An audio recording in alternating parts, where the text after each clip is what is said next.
Bueno, puesto al día este tema, ahora vamos a abordar el mundo del trabajo en esta nueva administración, con estas nuevas coordenadas también mundiales, porque sabemos que está en plena transformación, la informalidad, la automatización, las condiciones de seguridad social y la negociación colectiva son algunos de los desafíos clave que enfrenta el Ministerio de Trabajo y Seguridad Social en este periodo. En esta administración, el Ministerio lanzó el Compromiso Nacional por la Vida, la Salud y la Seguridad en el Trabajo. Dice apostar fuertemente a la prevención, la inspección activa y la erradicación del trabajo infantil como principales ejes. Hoy vamos a recibir para hablar de toda esta temática y algunos conflictos específicos que tenemos y cuáles son las medidas que se van a adoptar para combatir la informalidad, también la precarización de la que hemos sido voceros en estos últimos días a través de contarles de algunos conflictos y situaciones que están viviendo los trabajadores, la reforma de la seguridad social, un gran desafío, y los nuevos modelos de negociación colectiva. Hoy nos visita Luis Pug, es inspector general del trabajo y es un gusto recibirte, Luis. Un gusto estar en la televisión pública y con ustedes. Gracias. En Uruguay se estima que son unos 40.000 los accidentes laborales por año y que aproximadamente cada 10 días está muriendo un trabajador. A esto se suma que hace alrededor de una década no hay una disminución relevante y tampoco hay mucho dato nuevo acerca de esto. El compromiso por la vida, la seguridad en el trabajo que este ministerio plantea para esta gestión tiene algunos puntos clave, pero quisiera saber a rasgos generales, y ya abrimos el juego a la mesa, cómo se aterriza en medidas concretas esto. Bueno, brevemente hablabas de la referencia a esta década y tenemos algunos datos de lo que pasaba hace 14, 15 años atrás. Teníamos 54.000 accidentes laborales al año y moría un trabajador por semana. Entre 52 y 56 trabajadores eran los datos que teníamos en el 2011. La presentación y la discusión de la Ley de Responsabilidad Penal del Empleador en el Parlamento generó un debate, una puesta al día de una crónica roja que pasaba desapercibida, lo cual llevó en medio de un debate en que algunos decían que el objetivo era que fueran patrones presos por el solo hecho de serlo, y nosotros insistíamos que era acentuar la prevención. En ese marco se contrataron técnicos prevencionistas, se cambió la organización del trabajo, se dio más importancia a todo el tema de prevención y bajamos de 54.000 a 38.000 en el 2017 accidentes anuales y bajamos de 56 muertos a 32, lo cual es un disparate igual. Pero digo, cuando hay una puesta especial de atención en este tema, generan medidas de precaución y hoy con el Compromiso Nacional nos planteamos la necesidad imperiosa de, por un lado, cumplir las normas de salud y seguridad en el trabajo y, por otro, que se establezca con absoluta claridad un cambio cultural en el Estado, que muchas veces incumple la normativa de salud y seguridad. El Estado tiene poca percepción del riesgo en salud y seguridad a nivel de los empleadores y a nivel de los trabajadores.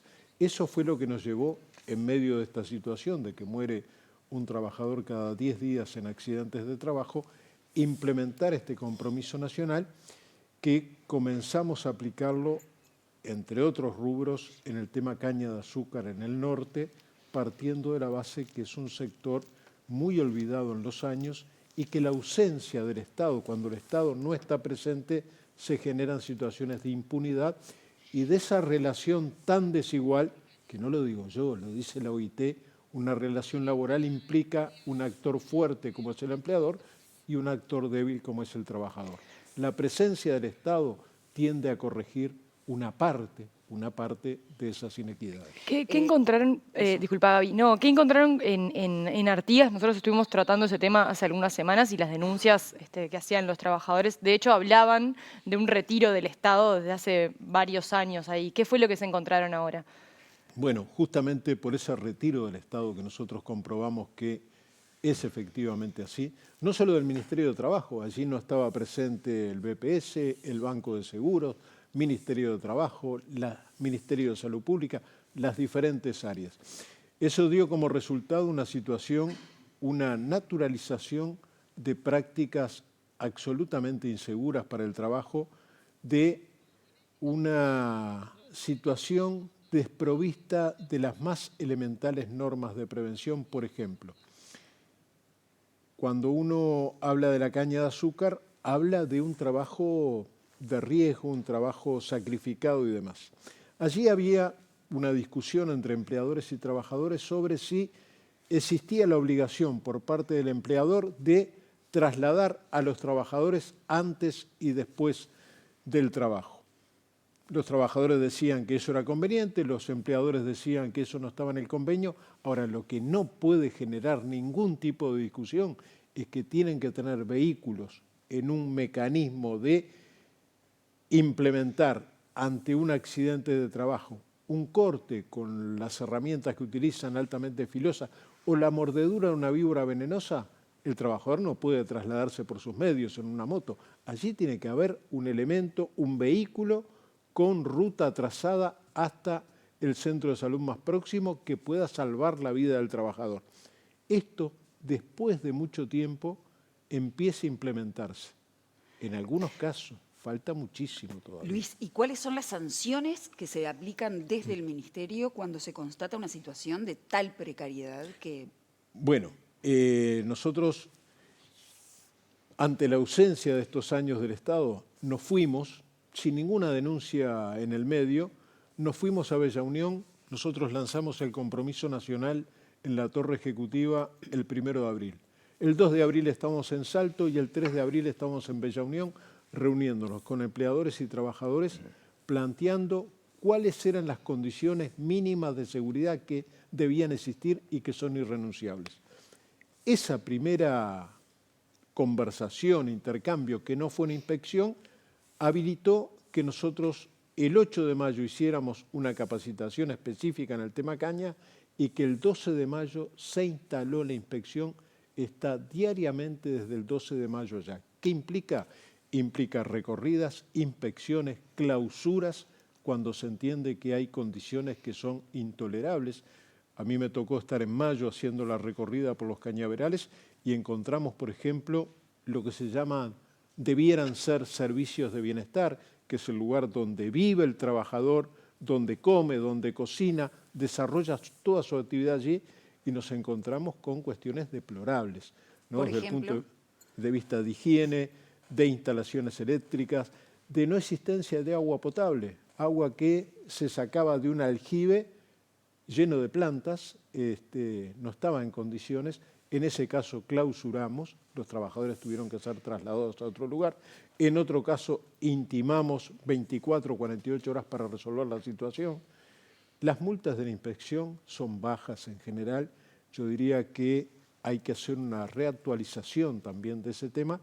Pero el objetivo, ¿cuál es? El objetivo es que se vaya cambiando con la presencia del Estado esa realidad. Ahora, ¿desde cuándo, disculpa, desde cuándo es que se da este retiro del Estado? Bueno, puedo decir que en el periodo anteriores de gobiernos del Frente Amplio, por ejemplo, pasó en otros periodos, pero en el periodo que estaba María Narducci como inspectora general, se hacían inspecciones, se iba a Artigas, se recorría la caña. Ahora, hace 6 años que no había ningún tipo de presencia allí y eso genera una situación de que se diga, no van a venir, no van a inspeccionar, trabajo como me parezca y no tengo por qué generar condiciones adecuadas para el trabajo. Nuestra idea es que ahora el comentario sea otro. Vamos a cambiar las condiciones porque esta gente viene a inspeccionar y se instala, cosa que eso no pasaba hace muchísimo tiempo, que la inspección esté diariamente. Están los inspectores de condiciones ambientales de trabajo, están los inspectores de condiciones generales, también lo que tienen que ver con el tipo de contratación, con el pago en fecha, con que se le pague en todos los rubros. Y el resultado que estamos viendo, nos decían los cañeros, por primera vez vimos un baño químico en un cañaveral, ¿no? Cosa que no existía. Bueno, estamos tratando de generar condiciones para que para aquellos sectores que a veces ni denuncian porque las situaciones de precarización en el trabajo implican el temor a perder el trabajo, entonces no se denuncia. Acá no hubo denuncia. Nosotros fuimos a Bella Unión porque veíamos que había una situación que nos parecía realmente grave. Después aparecieron otras denuncias, pero la importancia de que la inspección pueda realizar inspecciones de oficio para que, bueno, para cubrir esa falencia del Estado, ¿no? Pero ahí hay un sindicato, de hecho, ¿no? Sí. ¿El sindicato se relaciona con el ministerio a los efectos de hacer la denuncia? ¿O ustedes cuando dicen no había denuncia, intuían que esto estaba pasando? ¿Cómo se enteran? Bueno, nosotros sabíamos de la existencia de situaciones de precarización en el trabajo y al mismo tiempo conversando con integrantes de UTAA en enero, por allí, antes de asumir, nos decían, yo les preguntaba, ¿y por qué no están denunciando? Y porque denunciamos durante años, hace 6 años que no va nadie. Y cuando estuvimos en Bella Unión, que conversamos con el UTAA histórico y ahora hay un desprendimiento sindical, es un problema en el cual nosotros no vamos a entrar, tienen que resolverlo los trabajadores. Allí los trabajadores nos decían, ¿pero en serio van a venir? O sea, habían perdido la credibilidad mínima en que el Estado cumpliera con una función básica que es la de contralor. A partir de que ven la presencia de la inspección allí, acercan denuncias, nos dicen dónde hay situaciones que son las más graves. También nos hemos encontrado con empleadores que han manifestado su voluntad de mejorar la situación y en algunos casos lo estamos viendo y en otros condiciones deplorables. Pero bueno, la expectativa allí es ir mejorando, que esta zafra sea mejor que la del año pasado y que la del año que viene sea superior, porque vamos a estar también. Uy, antes de irnos a otra zafra, como por ejemplo la citrícola, donde ahí capaz que ni siquiera hay Exacto. sindicato. Pero hablando de la ley de la responsabilidad del empresario, ¿no? Que de alguna forma disminuyó la siniestralidad. En este caso, el Estado es de alguna forma empleador, porque es una actividad subsidiada, y ALUR, digamos, es un actor muy relevante, y no tiene una cuota aparte de responsabilidad el Estado a través de ALUR en mejorar las condiciones de trabajo de los cañeros. Plenamente, plenamente. Y acá, desde mi punto de vista, me hago responsable de lo que digo, ALUR no estaba cumpliendo con ese mecanismo de contralor. ALUR, que es de alguna manera donde se concentra la cosecha, donde se compra la cosecha, se procesa en ese emprendimiento agroindustrial, también es el encargado de la distribución de los elementos de protección personal. Pero yo creo que de ninguna manera se puede limitar a eso.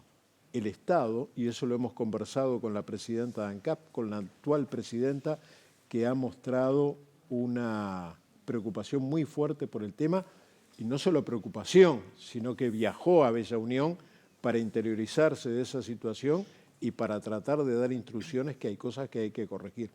Yo decía hoy que el Estado en general tiene muy poca percepción del riesgo. El Estado parece que los funcionarios públicos no corrieran ningún riesgo.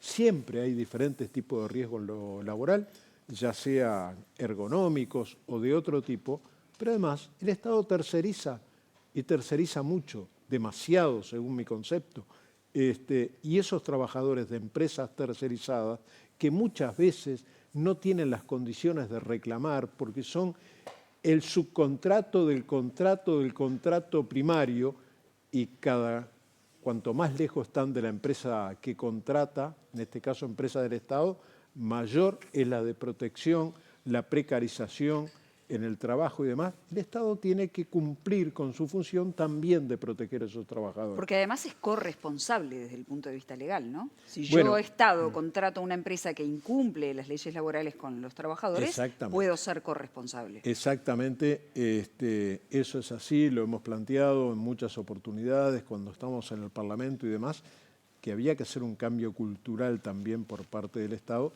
que estamos emprendiendo ahora en este compromiso nacional. Hicimos una convocatoria que forma parte de esto, que se va a estar concretando en las próximas semanas, de plantearle a todos los ministerios, a los directores generales de secretaría, que la Inspección General se hace cargo de la capacitación para gente designada de cada uno de los ministerios, para que a su vez sean actores preponderantes después de esa capacitación a la interna de sus organismos para que se cumplan con los decretos en materia de salud y seguridad, que instalen comisiones bipartitas, o sea, tratar de llevar a toda la órbita pública y privada una realidad que es muy preocupante, ¿no? Y con respecto al sector citrícola, como decía Sapo, el presidente Orsi estuvo ahí inaugurando la zafra hace cosa de un mes, dijo que se llevaba deberes, hay trabajadores también reclamando justicia laboral. ¿Con qué panorama se encuentran ahí? Bueno, cuando estuvimos en Bella Unión, un colega de ustedes comenzó la nota al aire, ¿no? Diciendo, está muy bien que esté acá el Estado conversando con los cañeros. Ahora le puedo decir que en el Limón la situación es peor. Y agregado que si se forma un sindicato, lo corren inmediatamente, ¿no? Entonces, una de las cosas que tenemos planteada en lo inmediato, en los planes para el año próximo, que esperemos contar con un presupuesto mejor, porque el presupuesto que tenía el Ministerio de Trabajo alcanzaba hasta junio, ahora se hizo un refuerzo presupuestal hasta octubre, pero se está peleando con condiciones de falta de presupuesto. Nosotros nos planteamos que lo que estamos haciendo en Bella Unión se haga el año próximo también en el citrus, en el arroz y en las canteras de piedra, entre otros, aparte de mantener lo que son los operativos en transporte, en puerto, en construcción y demás, pero nos parece que hay sectores que hay que dedicarle particular atención porque no tienen condiciones propias muchas veces de hacer valer la normativa laboral. Y si reclaman por la normativa laboral, son despedidos. ¿Y cómo se garantizan los fueros sindicales ahí o qué papel puede jugar el Ministerio en contribuir a garantizar los fueros sindicales de un sector que todavía tiene miedo? Bueno, yo esta es una opinión personal, ¿no? Yo no aspiro a que el Estado pueda resolver todas las situaciones. Sí aspiro que la acción del Estado le dé oxígeno a ese actor más débil en la relación laboral para poder organizarse y demás. Porque en realidad, ¿qué es lo que pasa en todas estas actividades? Tenemos una situación de precarización en el trabajo que es el mayor caldo de cultivo para los accidentes y los accidentes mortales. Por ejemplo, si una persona se la contrata por día o por semana y no sabe si la semana próxima va a tener trabajo, su sueldo no le alcanza para sustentar a su familia, no sabe por cuánto tiempo va a trabajar, difícilmente la mayor preocupación de ese trabajador sea la salud y seguridad en el trabajo. Su preocupación va a ser aceptar cualquier condición de trabajo para poder llevar un sustento a su casa. Y eso es lo que tenemos que cambiar. El tema de la precarización en el trabajo. Precarización que se da en el medio rural, pero también en situaciones de precarización, en situaciones que uno ve en todo el país y en la capital. Por ejemplo, yo sé que algún sector empresarial se puede enojar, pero hay precarización en el transporte. Cuando los trabajadores interdepartamentales o los trabajadores de carga, los camioneros, cobran por kilometraje y no por hora, muchas veces lleva a que se extienda la jornada laboral para poder alcanzar un kilometraje que les permita un salario medianamente decoroso. Bueno, esas cosas hay que cambiarlas. En la pesca, que ustedes hoy lo van a analizar, hay situaciones de precarización muy grandes, trabajo a destajo, condiciones que no son las adecuadas para ningún área, que habrá que discutir. ¿Eso no se discute en los consejos salarios? ¿Cómo? Ese tipo de temas, ¿no hay que ponerse arriba de la mesa en los consejos salarios? Las condiciones de trabajo, eso para mí ha sido un cambio muy importante, se incorporaron en la discusión de los consejos salarios. Hay cámaras empresariales que siguen diciendo que los consejos de salarios deben definir los laudos por categoría y no definir condiciones de trabajo. Yo creo que las condiciones de trabajo son fundamentales, son parte de ese contrato que, a decir de Hugo Barreto, su secretario del Ministerio de Trabajo y una referencia internacional en derecho laboral, Hugo siempre dice, el contrato de trabajo es el único en el cual una de las partes pone en riesgo su vida. Si usted va a vender o comprar un inmueble, no pone en riesgo su vida. Ahora, si usted vende su fuerza de trabajo, conlleva riesgos que pueden acarrear o accidentes graves o enfermedad profesional o la muerte en el accidente. Entonces, esa situación el trabajo está protegido especialmente por la Constitución. Bueno, las condiciones de trabajo deben ser parte de eso, ¿no? Luis, ya estamos entonces metidos en el tema negociación colectiva. El incremento del salario mínimo y los 500.000 uruguayos que están alrededor o en el entorno por debajo de los 25.000 pesos desvelan el movimiento sindical. Es natural que con este cambio de orientación política del gobierno los trabajadores tengan expectativas mayores en cuanto a esta ronda de consejos de salarios y a la resolución de estos dos temas que te planteaba. ¿Cómo se van a manejar esas tensiones? Porque una cosa es estar en el movimiento sindical y otra cosa es tener que vivir en esa compulsa de manejar los equilibrios entre lo que las empresas, las industrias están dispuestos y los que el trabajador necesita y reclama. ¿Cómo lo van a manejar ustedes? Bueno, ¿De qué lado va a estar el ministerio? ¿De qué lado va a estar el ministerio? Yo creo que en primer lugar existe un programa y que el gobierno debe cumplir, ¿no? Y en ese programa se establecía con mucha claridad el priorizar los salarios más bajos, el tema de los 25.000 pesistas. Y además hay una discusión, que yo creo que viene planteada desde hace tiempo, si el aumento de esos sectores de trabajadores que están en situación de salarios extremadamente bajos, ¿cómo se financian esos aumentos de salario?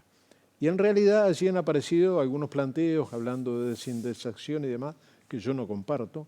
No es que los salarios de 50 a 60.000 pesos sean los que tengan que postergarse para mejorar esa situación de los salarios más bajos. Yo creo que hay margen, en definitiva, hay un margen en cuanto a las ganancias, por lo menos de algunos sectores empresariales, que darían para mejorar sustancialmente los salarios más bajos, pero a su vez no ponerle una tapa a salarios que en realidad no dan para tirar manteca al techo.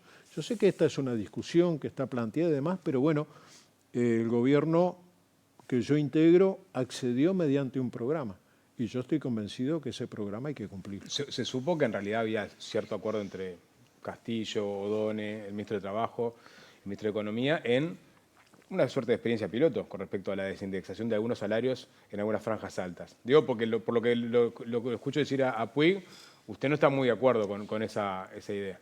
Lo que pasa es que cuando yo hablaba de esos niveles salariales, 50, 60.000 pesos, no son salarios altos, no son salarios que... No es lo que maneja el gobierno, decís.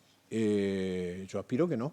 Yo aspiro, y en el Ministerio de Trabajo tenemos la preocupación de en realidad generar una situación de mejora salarial que habrá que definir cuáles son los recursos que existen para eso, pero en realidad, para no revivir la pregunta, yo no comparto la desindexación salarial. ¿Bajo ningún concepto o para casos de repente donde los salarios son más altos, y no hablo de 50, 60.000 pesos, sino por arriba de 100 o por arriba de 150, no sé el tope que se manejaría, pero si hablamos de los más altos realmente?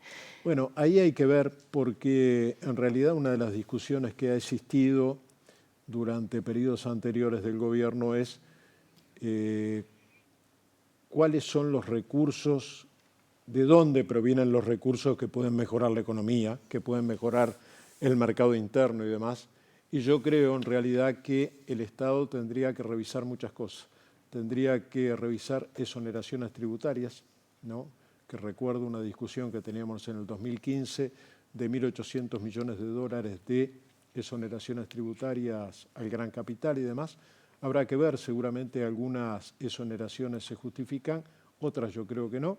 Es una opinión personal, pero bueno, el gobierno tendrá que resolver en esta ronda de consejo de salario cómo cumple con su programa. Y eso me parece que es fundamental, porque a veces se dice, es así, no es lo mismo el partido de gobierno que el gobierno. Sí, pero lo que pasa es que el gobierno es gobierno porque muchos miles de militantes recorrieron el país comprometiéndose con los cambios, y a mí me parece que la coherencia es un factor fundamental para seguir afianzando futuros gobiernos de izquierda, ¿no? Luis, se nos está terminando el tiempo, no podemos dejar de hacerte esta última pregunta porque es un tema realmente fuerte. El trabajo infantil en Uruguay. Los datos tienen un tiempo largo ya, tienen más de 10 años, pero se calcula que entre 60 y 90.000 niños están trabajando en nuestro país. Yo quisiera saber rápidamente cuáles son las áreas donde ustedes pudieron detectar esto y cuáles son las medidas concretas en primera instancia que se van a aplicar para tratar de minimizar esto y llevarlo eso a su mínima expresión. En primer lugar, decir que está en proceso una encuesta que se realizó en los últimos meses, que se está procesando a través del INE. Esos datos que tú decías son los datos reales procesados que tenemos entre 65.000 y 90.000 niños trabajando, que tienen un común denominador, yo diría, en las causas y en las consecuencias. Las causas es la pobreza y la desigualdad. Y también esas causas son las que se van a perpetuar en la medida que no haya cambios importantes en esto. Un ejemplo, en Bella Unión, hablando con cañeros, tuvimos oportunidad en la recorrida por las chacras, conversar con los cañeros, varios me dijeron, yo empecé de gurí acá, empecé a los 11 años, a los 13, a los 14, venía con mi padre, ¿no?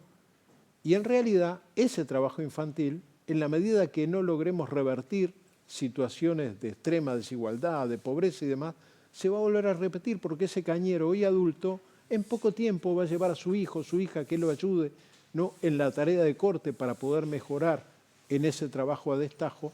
Entonces, acá hay una política que debe desarrollar el Estado, las organizaciones sociales y demás, pero lo primero, desde mi punto de vista, que hay que hacer es no disfrazar la situación. ¿Y se va a alentar la denuncia? ¿Cómo? ¿Se va a alentar la denuncia? Sí, pero al mismo tiempo el tema de no disfrazar la situación cuando te dicen, en realidad esto forma parte de la cultura del trabajo. No, que un niño no vaya a la escuela, ¿no?, porque tiene que ayudar a generar ese salario familiar, no es parte de la cultura del trabajo. Estamos hipotecando a ese niño y estamos hipotecando el futuro como país, ¿no? Gracias, Luis. En instantes vamos a estar hablando ya con el Sindicato de la Pesca para que nos explique la complejidad de esto, donde también se denuncian situaciones que un poco ya estábamos abordando. Gracias, estás invitado a venir cuando quieras. Muchas gracias a ustedes. Nos vamos a una breve pausa. No,